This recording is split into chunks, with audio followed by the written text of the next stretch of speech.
I'm Woody Houston, Sr., and my mom and dad was Joseph and Ada Self, and they run a business called the Country Kitchen, Self's Country Kitchen.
My grandparents were Ada and Joseph Self. They were two of the kindest people I have ever known. Ada and Joe were both born in 1899. She was born in Kentucky, he was born in southern Indiana. They came together in the 1930s, late 1920s, early 1930s, because she preached at a church. She was a minister of a non-denominational Pentecostal church in Crystal, Indiana, where Joseph attended. They brought their extended family, their blended family, his kids, her kids, their kids, to Monroe County, Indiana in early 1937. And during that time, they were really poor. First, they lived in a log cabin with all these kids, a tiny place. And then Joseph and Ada bought land on contract, probably, from members of their church. And this was on Old Highway 37, 7 miles south of Bloomington. Through the hard times of the Depression and the war years, Ada and Joe struggled to get by, but Joe was a builder and always, putting up some sort of structure. First a big house to house all the kids, and then the restaurant, and then eventually the motel. And this is the story of how they entered into the late 1940s and early 1950s American culture of motoring, of how when they decided to open a restaurant, it became a way of life for them and for their children and their grandchildren. Ada and Joe loved feeding people, either their souls or their hearts or their bellies.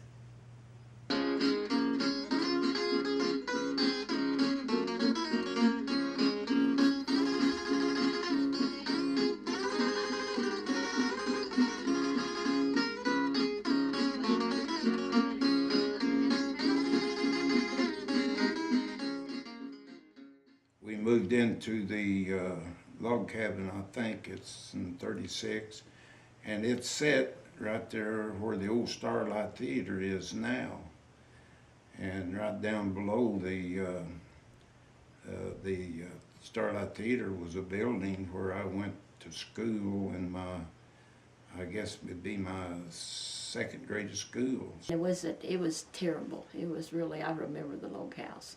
But Mother went into it, and her and Daddy and all of us that could help clean the house up. I remember Mother using lye to clean the walls and stuff because it hadn't been lived in. and we all lived in that log house. And to my memory, at that time there was 12 of us. It was his kids, her kids, and our kids. And so we lived in that little log house. And then below the log house, it was up on a hill. It's where the Starlight Theater is now in Bloomington. And the little log house, we would walk to the school, which was they converted a grocery store into a one-room schoolhouse. And I remember my first school, or my first grade, was in that one-room schoolhouse. And we just walked down the hill to that school. So eventually then, they bought this property that was just right up the road. And they began to build their own home. And I can remember that as children, when Daddy started to build the house, we didn't have it finished, but we did have a place to sleep. When the saints go marching in, when the saints go marching in, Lord, I want to be in that number. When the saints go marching in. Mom was a preacher and her dad was a preacher. I can remember Grandpa, mother's dad, in Kentucky. We'd go down in Kentucky after she moved to Indiana from Kentucky, and in my grandpa's church. We all played some sort of instrument, mandolins and guitar. And I'm going to tell something on my brother Woody. I was this 15 months difference, I think, in us, and my grandpa just had everybody to participate. And so when he got done with the sermon, he said, "Does anybody have anything on their heart that they would like to tell, or in a song or anything?" Because he was really open like that. And this was in his church. And I remember my brother Woodrow, he held his hand up and he said, "Well, God bless his heart." He said, come on up here." And when he went up on the pulpit, he said, "I want to sing." And Grandpa says, "Okay." He said, "Let's let him sing." And he reared back and began to sing in the Yellow Rose of Texas. And I remembered, I didn't think that was very good for the church, but he let him sing it. And then when he got done, Grandpa says, "Let's all give him a hand." Said, "Bless his heart." Said, "Thank the Lord for that boy." And of course, Mama Wade, but she was sure proud of you. I remember her coming to my baptism when I got baptized up at Clear Creek Church, and probably when I was in 8th grade. And it was a revival that, I had come forward at the revival, and then a day or two or night later, they did the baptism, and she was right out there to watch that. And I also remember going out there when she preached, and there was a pole barn out behind the restaurant. Papa built a pole barn and had a tin roof on it, and it just was open sides, and then they had like a stage-like thing out there. She'd get up on the stage and prance back and forth and wipe her sweat, and amen, praise the Lord, hallelujah, And I was just a kid, so that really made an impression on me. The only thing I can remember is that it's hard to explain, because it's what's inside you is the church, and how you feel. It's more like karma. Mm-hmm. What you put out there, you get back. If you put terrible things, terrible things. I believe all things have a purpose, and I think that was part of their ministry. Mm-hmm. What you put out there, it'll come back. She was a prophet in a way, and she said a lot of things that happened, or that would happen, that happened. Mother never gave up her ministry. even whenever they was in the restaurant, sometimes we would go to down even as far as Owensboro, Kentucky for a revival, and of course, mother was she played the guitar, and mother began her ministry when she was 12 years old. At some point, I remember someone telling me that Papa Joe had a vision.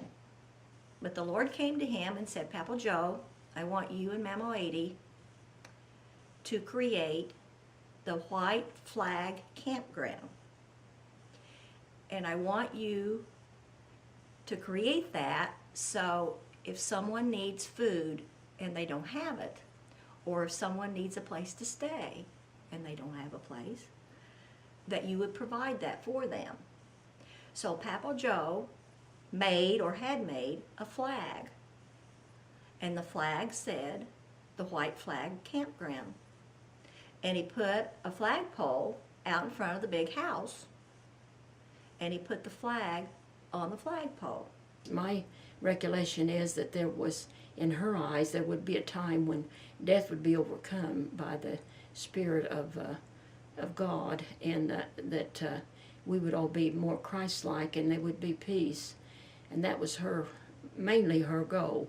We was all created to love one another, and that whatever and whoever we was connected. She used to say, I have a little end of a great big thing. Will forever be on the land and on the sea, but the thought that blesses me that God is, God is, God is, God is, God is, God has been, and God will be, God will be, God is, God is, God is, God is, God has been, God will be, and God is, God is. I remember her having us, the smallest kids, me, myself, and my half-sister, Josephine, and Woodrow, and I believe it was Obadiah. Woodrow's my full brother, and Obadiah was, he was my half-brother. But I remember we'd have to go, when we go to church, we'd have to sing, get up on the stage and sing, pulpit and sing, we're all little workers. And we'd just throw our hands up, and I remember singing, we all are little workers, little workers, little workers. Go back, way back on music. Mom used to take us to church, and we all had an instrument we'd play and sang, and she'd collect money from the public, and lots of times bought her meals as far as bean flour and the staples, I call it, that we had to eat. And that was one way we survived, was through all of us enjoying music. It was back 36 and 37 when we all was doing that. It started out in Paola, and we did a lot of it there, but and then Bedford, and then we went from Bedford to Bloomington, and we've actually sang right there on the square here in Bloomington. And all of Mama Edie's children really know how to talk. Many of them know how to sing. They're all musically talented. And I know back when they had the band, and Georgia May could tell you more about this, but she says they had the band and they had the revivals. I think that's the way they made their income. But they had the family band, which was part of having the revival. And she said that my Aunt Georgia May says she can still see my dad up there with his tambourine.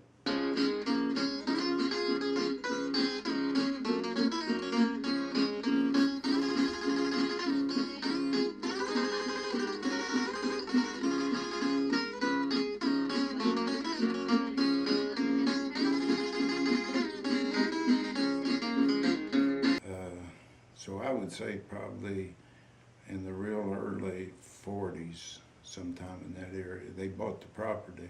But the first building that was built on the 9 acres was built from sawmill lumber, and it was a resident at the time, but it would soon, or a little later on, would become a barn, and that's where we kept the animals and so forth.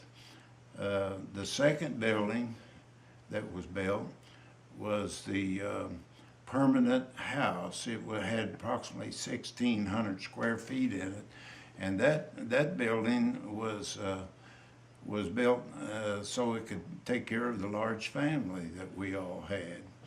And it had sort of a Dutch roof on it, and it served the purpose for many years for our family to have our dinners and enjoy. So the first building that I remember is the big house. And it sat on the north side of the property. And were you ever in the big house? I love the big house. So it had a porch on the front, and you would enter in the front door, and you entered into what I call Mama Whitehead's bedroom. And on the left, which was on the south side of the south front of the building, was a great big room, and it was like the kitchen, the dining room, the living room combined. And since they had 12 children, then we can see why they needed that huge room. That I remember about the ministry is having the ministry in the old house out there. They had a big living room, and they would have church services, prayer services, and that type of stuff in the house. In the big old Dutch roof house? In the big house. I don't remember them building the house or anything That was like before that. you were born. Yes, but I remember I was young, very young, and I can remember we had meetings in there, and they were praying and different things.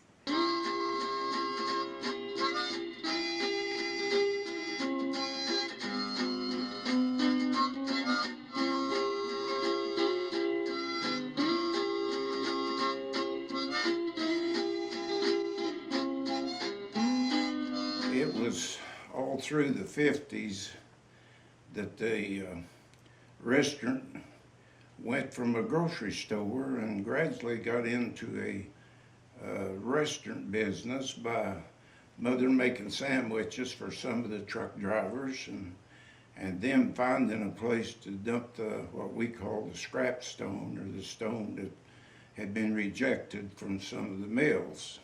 And then they built the restaurant, and they called it the Self's Country Kitchen.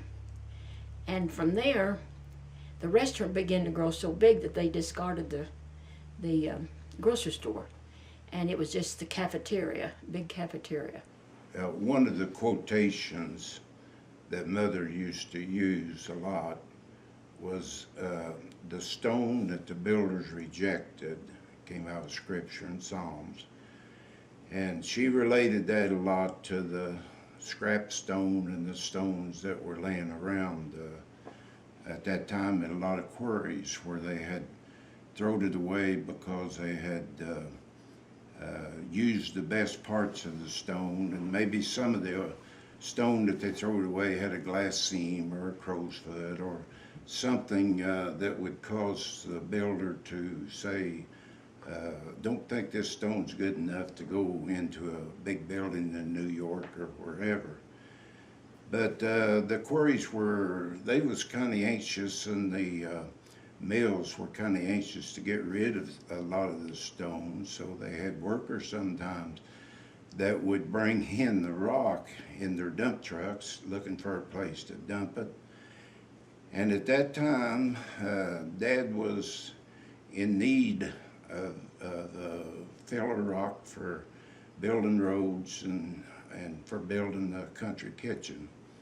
So he put it to work and began to add a little mortar with it, and it was in the late 40s and the early 50s when he was gathering up a lot of stone, and sometimes when the workers came in to dump the stones, well, he would ask them if they're hungry, and they would bring them in and feed them and give them a dinner, and they went on down the road, and they were very content and happy, and the mills were happy to get rid of the rock, and Dad and Mom was happy to get the stone. So there was a lot of rock hauled in there, and a lot of it went to build the country kitchen with.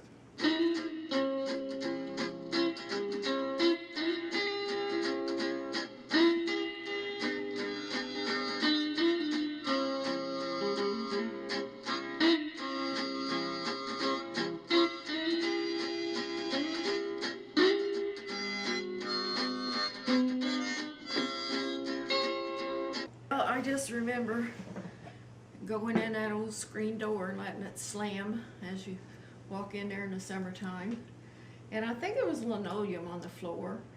And she had those chrome chairs and tables, you know, and they'd scrape on the floor when you'd move around.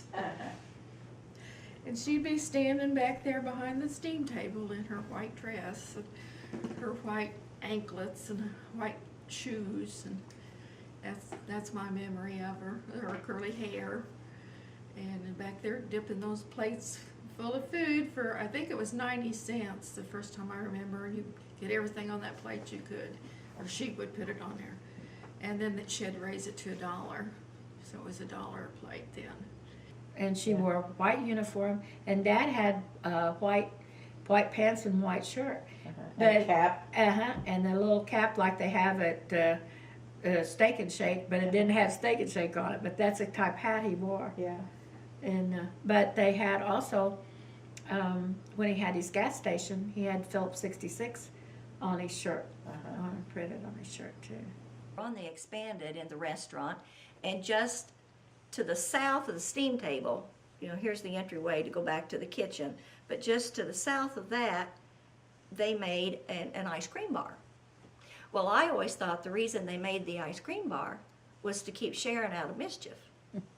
So that was her little toy over there. She made milkshakes, ice cream cones, and sundaes.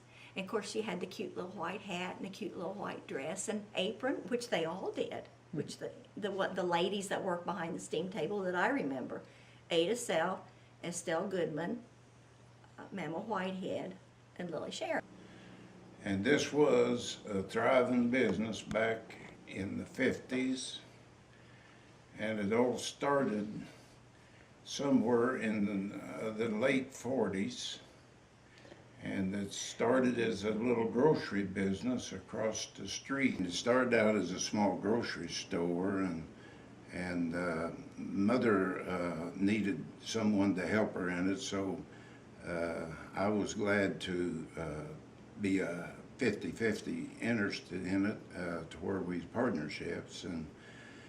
And about the main thing we sold was canned stuff, and she would make a few sandwiches. And then it branched out after we had the building across the street from that, known as Self's Country Kitchen. Then we did a lot of work, extra work, and we built a grocery store on the south side of the building. And my wife, which we got married in the meantime, we got married in 50, and we decided that we would go into the grocery business. Well, the grocery store was a pretty good sized business at that time, and the restaurant on the north side of the building, there was actually two buildings there that was joined together, and they was pretty busy with the restaurant, so they leased out the grocery store to my wife Dee and I. And one of the memories that I remember there was it was a truck that pulled up, a large truck, a semi-truck, matter of fact, and it was loaded with watermelons all the way up, and it was broke down in front of the parking lot right in front of the store. And their insurance said they would pay for the watermelons if they could unload them. So the gentleman that drove the truck come in and offered to sell a semi-load of watermelons to the grocery store, and with Mom's help and very, very little money we spent, we bought a semi-load of watermelons. And now how to get rid of them and how to sell them. First thing we did was put a sign up, 3 for $1. Well, we still need to market more watermelons, so my folks knowing Jimmy Hayes, and he was in the market business at the time, known as Hayes Market and in Bloomington. And he had a pickup truck, and he had one of his workers to come down and start hauling watermelons out of that bunch of watermelons by the truckloads. And we made him a very, very good deal on it, and in return, we had a nice profit in it. For a while, we wondered if any of them was gonna make it till we got them sold, but there was a few that didn't make it, and of course, Mom believing in not to waste anything, and Dad was the same way. They fed them to the hogs. But they worked from daylight till dark period all the time, both of them. And at that time, they had the motel. At one time, they had the motel, they had the restaurant, they had the grocery store, and they had the gas pumps. My Aunt Georgia May told me that when they first started the restaurant, that they didn't have a steam table, that Mama 80 served family style. And her biggest crowds were the church people. And they would come in after church. Now, whether they came Wednesday night after church, I don't know, but she just said after church. And Mama 80 would put the food in the big bowls with a spoon and bring them out and set them down for family style. And then later on, of course, she had the steam table. The restaurant was always so clean. And it was bright and cheery. But you picked up your tray and you put it, on the sliding bars here. And you got your silverware and your napkin. And you got to pick a salad. You got to pick a dessert. Oh, did they have good pies. And one time, Mama 80 had a lady that came in just specially to make pies. She made the best chocolate pie. The cook and Mom did all the cooking. And she had, when your Aunt Estelle came back from Phoenix, she helped in there. Uh-huh. And I didn't do a whole lot of cooking. I didn't cook anything. But she would have over 100 and some pounds of chicken that she would fry and put in a big pressure cooker. On a typical day, she would have pulled pork and maybe some type of beef, but all kinds of chicken and noodles or that type of stuff almost every day. And she always had corn, peas, mashed potatoes, sweet potatoes, kale, almost any kind of vegetable that you would want, and a salad and pie. Had all different kinds of pies. And you moved on down to the steam table where she always had fried chicken. She had roast beef. And my Aunt Georgia May said she had the best roast pork. So she asked Mama 80 one day, she said, what do you do to your roast pork to make it so good? And she said, I put prunes in it. So anyhow, and she always had homemade, real mashed potatoes and corn and green beans. She had sweet potatoes. She had noodles and dressing. And so you got all of that, your full course meal with your dessert and your drink and your bread for $1 a plate. And people just flocked in there. Well, you could tell from the pictures of the restaurant that the parking lot was full. I remembered when Lyles Potts took them in the school bus to the state fair, and they always stopped on their way back at the Country Kitchen and ate. On the way Really? back from the state fair. And that would have been in the 50s. Yeah, Yeah. yeah. Yeah.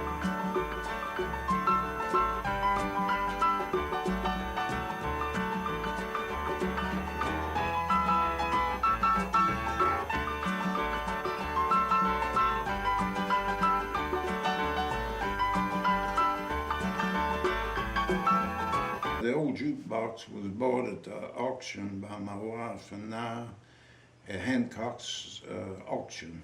That's been years ago.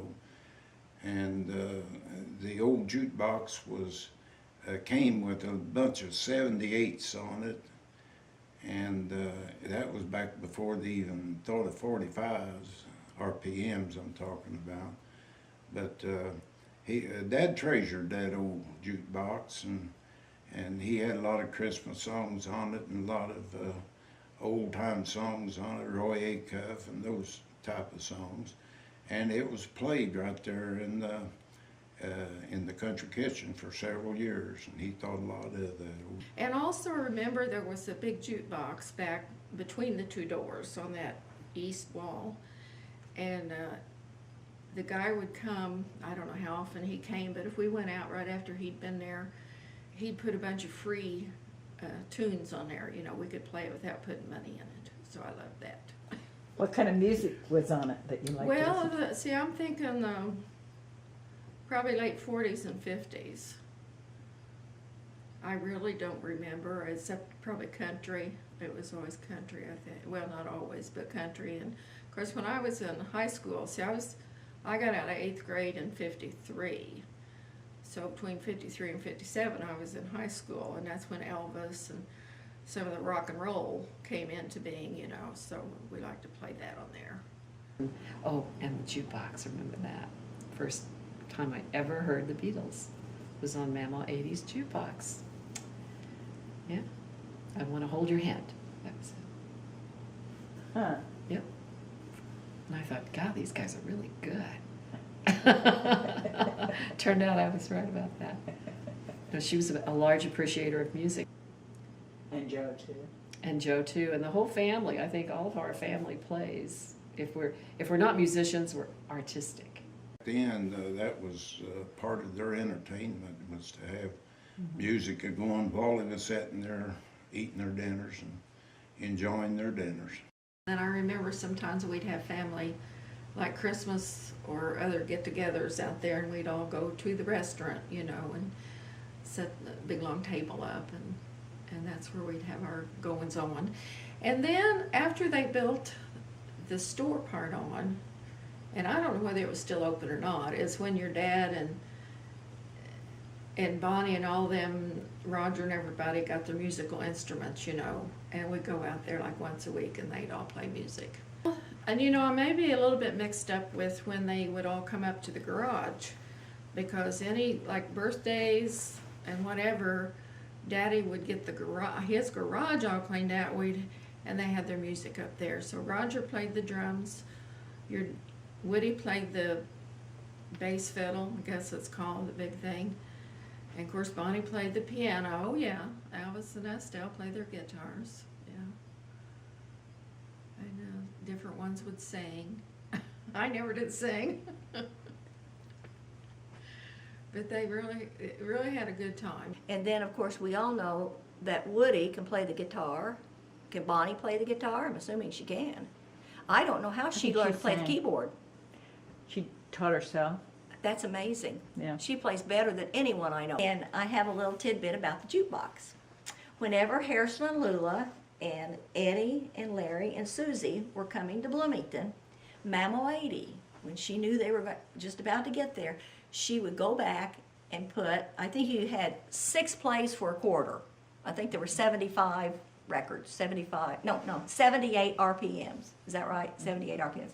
Anyhow, and she would play Wake Up a Little Susie by the Everly Brothers, because Susie was coming. One thing I remember when Luann was born, and she was Mama's first great-grandchild. And she was so tickled when I brought her out there for the first time, and she come out there at the table where we sat and just grabbed her up. Let me nurse that baby! And she just grabbed her up and took over. Ivan and Janie had Pam in September after I had Luann in June. And Pam Janie and Pam had come home. And I remember going out there and Mama holding each one of them, you know, both of them in her 2 arms. She's, you know, how she was built, and she just held those babies up there. I think I've got a picture of that. I'd love to see Yeah, that. yeah, she loved the babies. Yeah. Would me and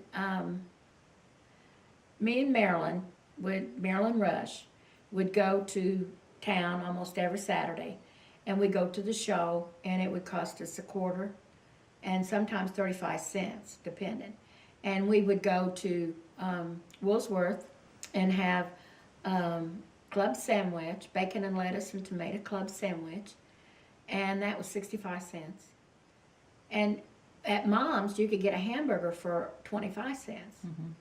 And you get a whole dinner for $1 Right. for everything. Right. And then they raised it to $1.25, and she still did good. You know, I can remember they had a big crowd that would come on Sundays. They'd come from everywhere. My mother was a great cook, and they would have on Sundays. They would have just anything you'd think about it. They'd have the beef, the chicken, and like homemade pies. Later, after it was larger, there was a door here, so the ladies at the steam table could go back into the kitchen, and then there was a door here so the rest of us could go back in that area if we wanted to. And then on the wall right behind the steam table wall is where the big stoves were. Great, I remember them being great big black stoves where she had big pots of food every day that she must have gotten up at 4:30, 5 o'clock every day and started cooking.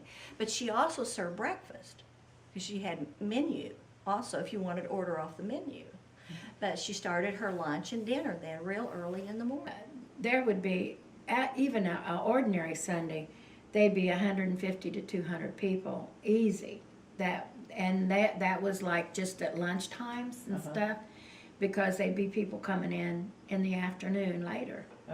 But she always had, you had as much as you wanted, but if you wanted more, you had to eat what you had. You didn't do like you do at the, some of these smorgasbord things or whatever, where you go in and you leave a half a plate and go back and get something else. And she always dipped it out for you. She always gave you a good meal.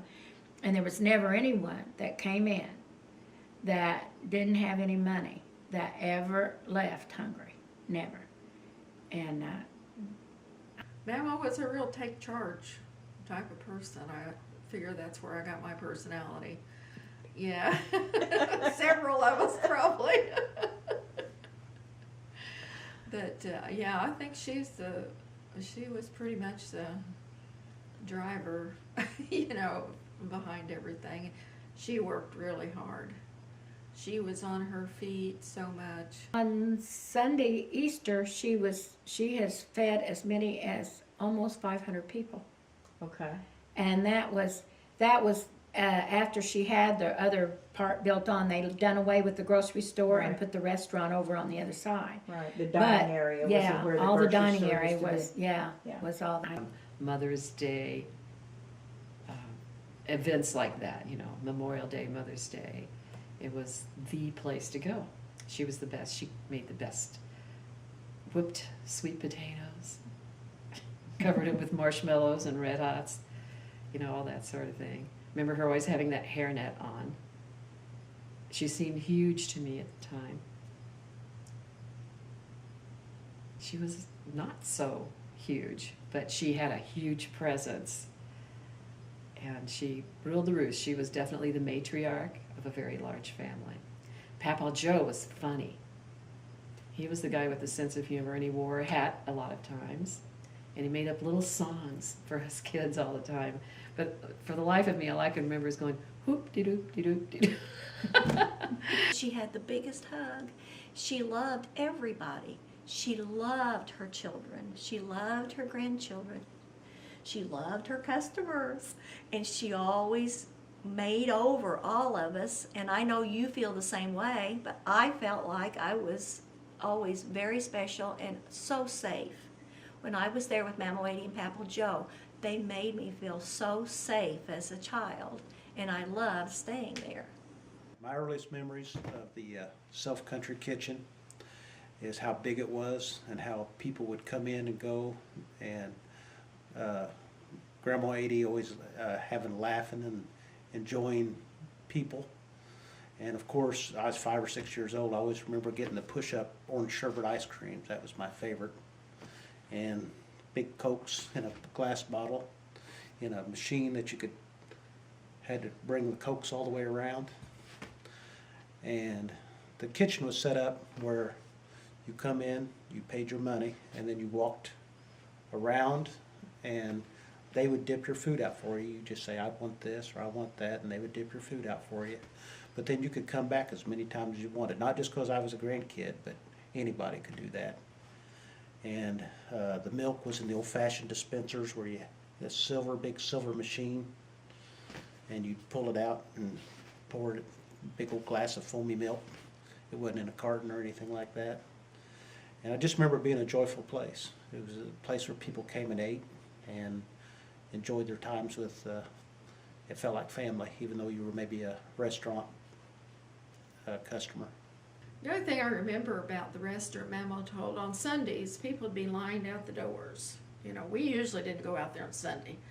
Because, I mean, they'd be standing lined out the doors.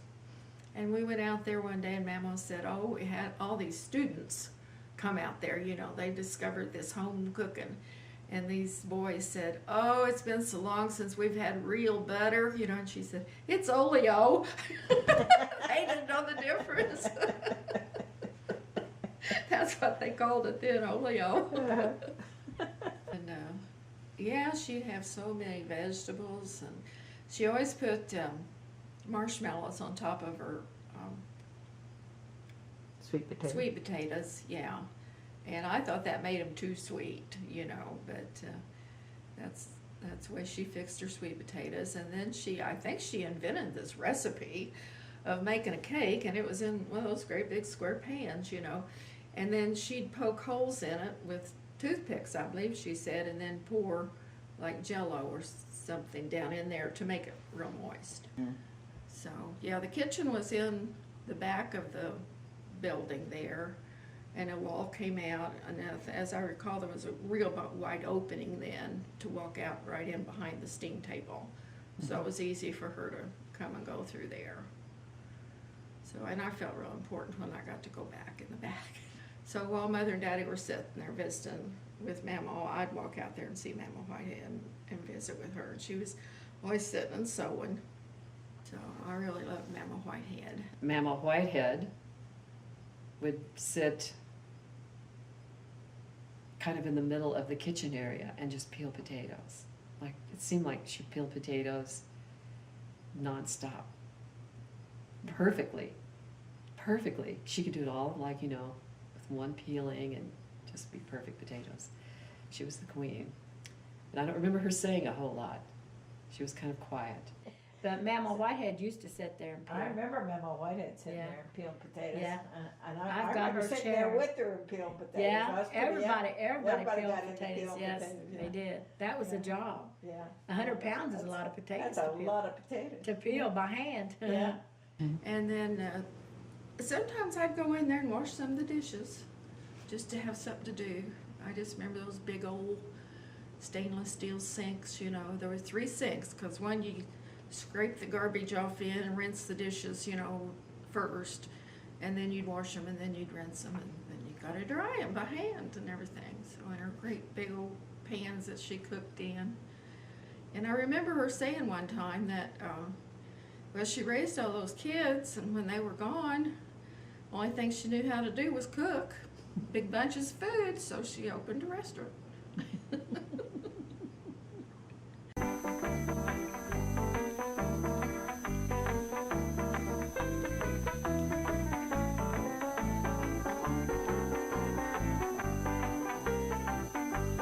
One of my favorite times at the restaurant was at Christmas time. And Mama Lady and Papa Joe invited all their children. I think I have this right when I say 12. I don't know if they invited all 12, but I remember most of them. And their spouses, and of course then I got to see all my cousins, and those were beautiful times. And they always offered up a Thanksgiving for the food and gave the blessing. And there was several of us children, and there was a lot of them that came down to visit when they had a Christmas party or something, and I couldn't tell you how many numbers there was of us, but our whole family would meet there sometimes. And At the restaurant. At the restaurant, and have dinner there and enjoy our Christmas. We had Christmas, and all of them was in that. You've probably seen that picture. Anyway, they're at the restaurant, and they're all sitting and standing, and all of us are in the picture. That's what I remember. I remember huge family gatherings. And since Mom had 11 brothers and sisters, my grandmother had 3 husbands, and so it was a large family, and we all gathered at the restaurant for big Christmas and family events. And it was like filling a restaurant with family. And she cooked like she was cooking for a restaurant, because we had a steam table full of food, and that's what we did. And so that was the big gathering. That was what we did when I was a little kid. That was the big Christmas, going over to the restaurant. And she always had a tree up, and everybody had presents. I think we drew names, because all of us were poor. And it was just a great gathering. All the cousins were there. The restaurant was built first, and then the motel came along, and it was a fifth building that was built.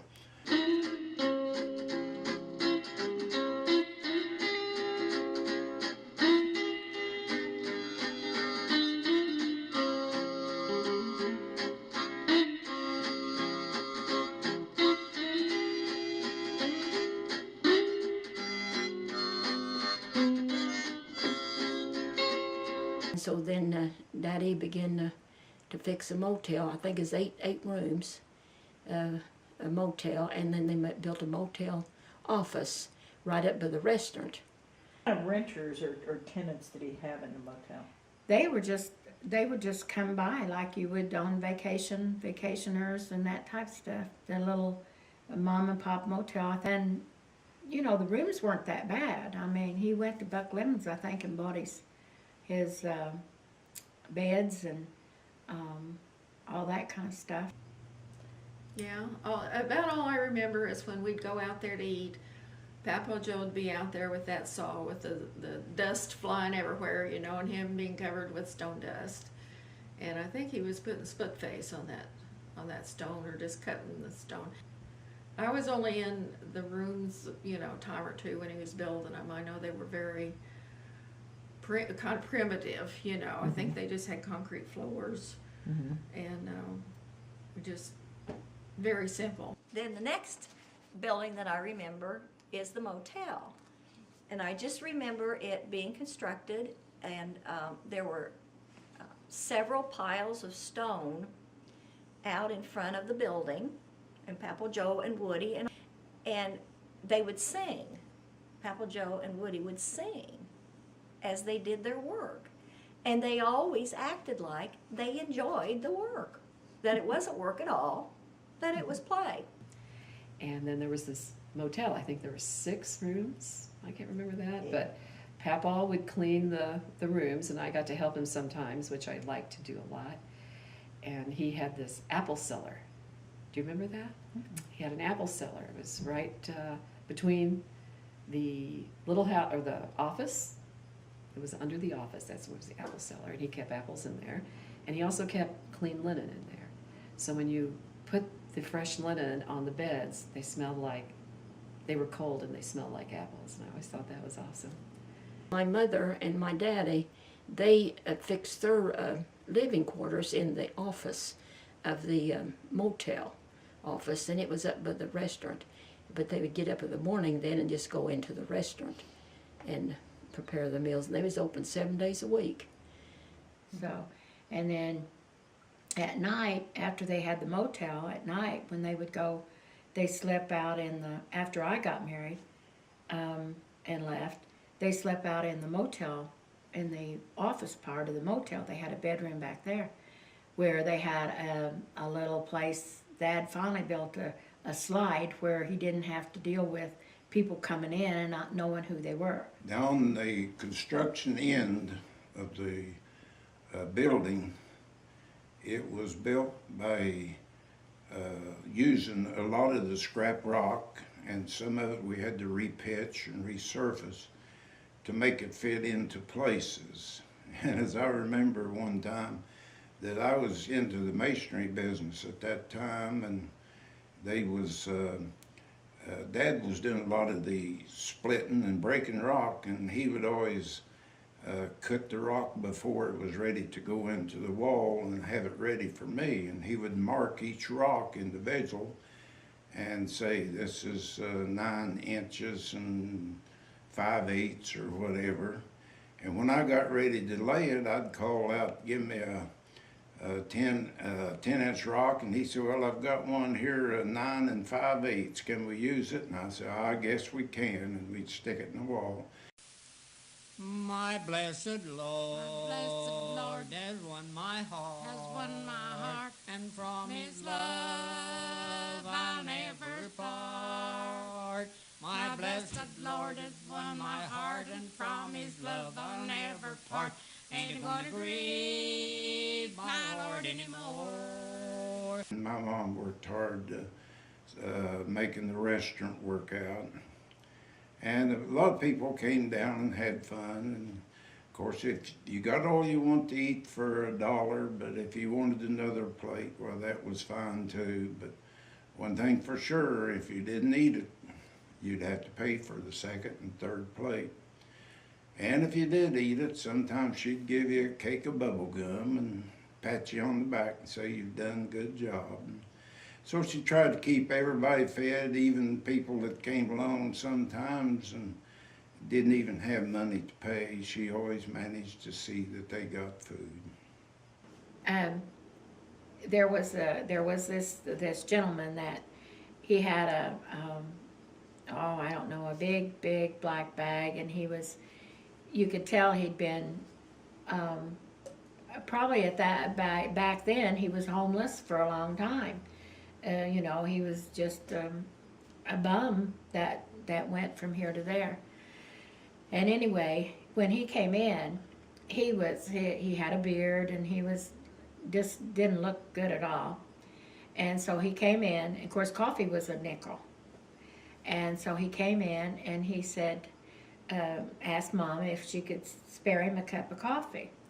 And she asked him where he was going. He told her he was going to, I don't even remember, somewhere down in maybe Tennessee or Alabama. I don't know, it's south. And so she was asking him how far he, had come. And he said, well, really didn't know, because I remember the conversation. And so anyway, she said, you're hungry? And so he said, yeah, I am. So she goes and gets him the biggest plate, of just everything, brings it there, and he automatically bows his head. And so while he's praying, Mom being like she is and everything. So she goes back and he tells her, he says, I can wash dishes. And she says, well, I do need a dishwasher. Will the circle be unbroken by and by, Lord, by and by? There's a better home awaiting in the sky, Lord, in the sky. Now, during the time of the late 50s and the early 60s, they were in the process of building a new 37 highway that would possibly close off some of the restaurant's traffic. Now, Mom and Dad, they depended a whole lot on the through traffic in order to keep their business at a high peak. I remember Mom saying over and over, oh my Lord, when that highway comes by, we won't have no business. The business will be gone because there won't be anybody traveling. They'll have the highway, the bypass, going around. And, but as it turned out, it didn't happen until after the business was gone, Yeah. But she said that And so she was many worried times. about She it. was very worried about it because they wouldn't have the business, The drive-by. Yeah. But now in the So restaurant, it's in the planning stage. then, It was in the when- planning when- stage, When uh-huh. Grandma was still Yeah. with us. yeah. Yeah. And that's about it. Then Mamaw died, and that was kind of the end of the restaurant. I think my parents took it over after that for a while. But no one ran it like she did. And then the highway, of course, was bypassed by the new 37 and now I-69. So that became more or less a grand 2-lane highway or road. And that kind of killed business along that road. Kind of the end of the country kitchen, and I believe today it's been converted into a very large ranch of some sort with a private individual living there. And at her funeral, there were 700, I think, that signed the book. And there was probably that many again outside that couldn't get in.